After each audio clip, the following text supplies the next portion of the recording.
My God, Friday. Yeah. Anong oras na ba? Mag-8 o'clock. So, kagabi, nag-scroll ako and then nabasa ko to sa FYP ko. Sabi doon, don't interfere with someone else's karma. Yes, and nung una, sabi ko, parang ako to. Talagang, ano kasi ako, parang intrimitida. Yung joiner, ganon. Sabi doon, trying to correct them with advice often leads to resentment, not growth. So, let your loved ones hit their own walls. Let your friends take the detours they need because pain teaches what words cannot. 'Di ba? Ang lalim.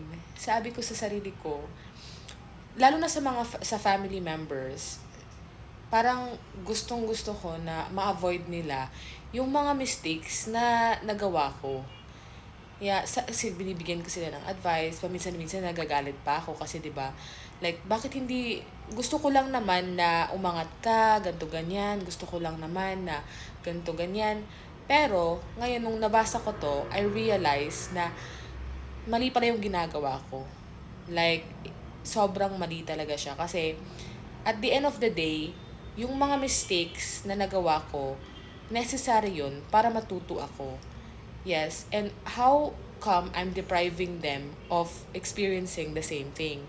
'Di ba? Like, yes, of course, gusto ko na maano nila, ma-avoid nila yon. Pero hindi nila matututunan yung lesson.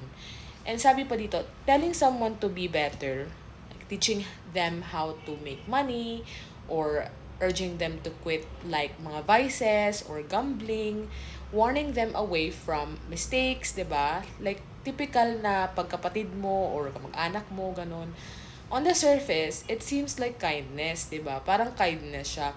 But sometimes you're spending your own energy, your own faith just to carry a burden that was never yours. And sabi ko, oo nga no. Like pag karma nila, pag mangyayari yan, mangyayari talaga yan. And there's nothing you can do about that. Don't overestimate your power to fix others.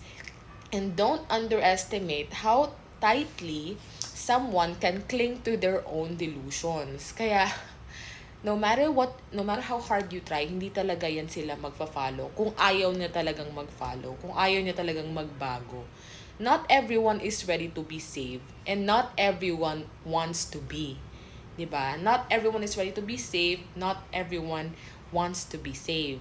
So, importante talaga na ma-release natin yung need to rescue someone, 'di ba? Kahit family, kahit friends, respect their path na lang, no? Even when it breaks your heart.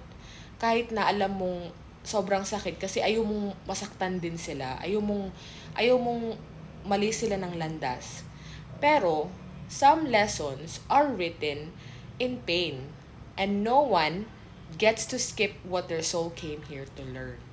Uy, 'di ba? Sobrang lalim talaga. And na-realize ko lang yun ngayon na kapag karma ng, let's say, kapatid ko, ng ah ng kamag-anak ko or ganyan, I shouldn't interfere. Just let them experience things. Kung nagkamali sila, alam mo naman kasi nagkamali ka din, 'di ba? And you've experienced the lesson, natuto ka, and alam mo na sa susunod kung ano yung mga bagay na hindi mo gagawin. Katulad lang din yan sa kanila. Yes.